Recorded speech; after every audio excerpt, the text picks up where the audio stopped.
welcome back to the channel. Today I'm going to be showing you how to turn a relatively simple wand on the lathe.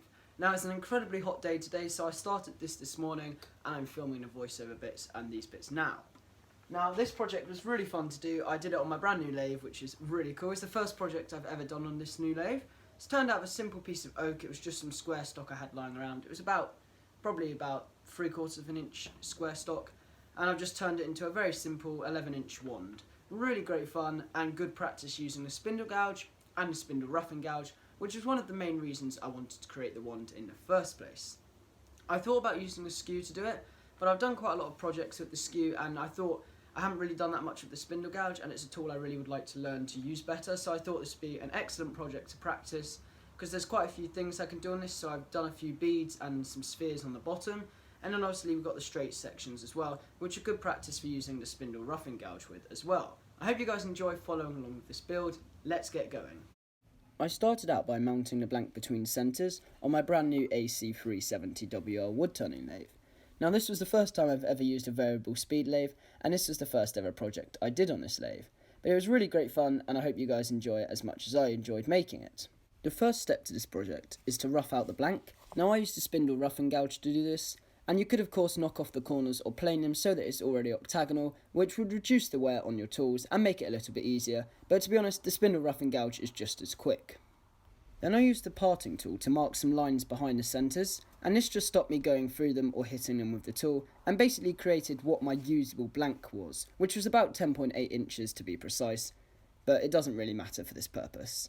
I then started to profile in a little bit of the shape towards the end of the centres, and started to reduce some of the material, again using my spindle roughing gouge here. Now ideally I would have used a blank that was about 1.5 inches square, rather than about 2 or 3 inches square, which was what roughly this blank was. I then started to experiment with what kind of form I wanted to use, so I had a go at rolling a little bead in the centre, but decided it was still too thick, so I ended up taking a bit more of the material away after having drawn on a rough shape. I ended up reducing the blank to about 1 inch in its diameter, and this was a much more usable shape and size for the blank, and it made it a lot easier to put all of the details into it. So you can see I'm profiling in the hand shape here, using the spindle roughing gouge and holding it at a roughly 45-degree angle relative to the blank. I took a couple more passes with the spindle roughing gouge until the blank was about 1.5 inches square, maybe 1 inch, which was about perfect to start profiling in all of the shapes.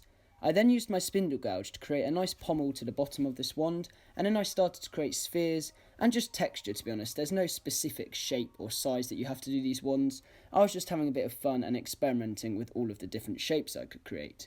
I ended up doing some coves, some beads and some little spheres as well, which all was great fun and allowed me to try lots of different cuts and ensure that I really practiced using this tool. As the blank was quite long and rather thin, I decided to support it with my hand on the back. Now I've never done this before, and it was quite interesting to assess how to do it best. What I ended up doing was using my fingers to support the blank behind, and this just ensured that I had a nice clean cut and I didn't get loads of chatter and vibration off the tool. And it really helped, because I noticed as soon as I started putting my hands behind the blank, I got a lot less terror and I ended up getting a pretty smooth finish, given it was such a thin blank. I then worked my way up from 180 grit, as I had already got a pretty smooth finish off the tool, so I didn't feel the need to start any lower.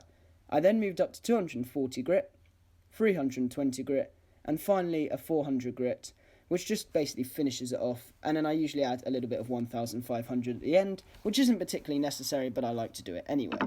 I then added some cellulose sanding sealer and buffed that off, and then I applied some of Hampshire Sheen's bronze embellishing wax. Now this was really nice and really popped the grain and left a really nice high shine, and I thought the wand would want a really high shine, so I decided to opt for that finish, and it also brought out some of the colour in the oak, as well as adding a bronze undertone. I then used a knife to take a little bit of the top of the wand off, and then sanded it to create a nice shape at the top and the bottom where I'd parted it off of the lathe.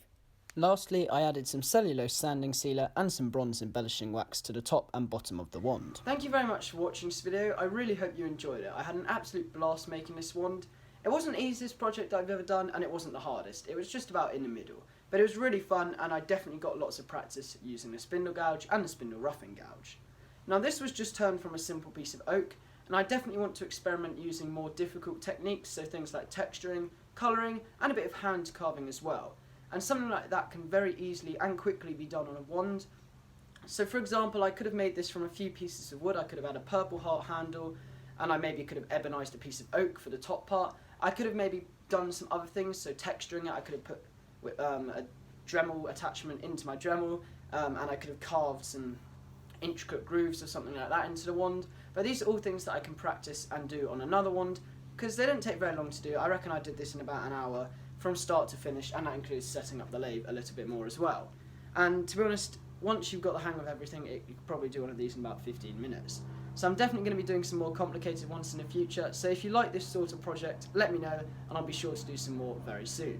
Thank you very much for watching.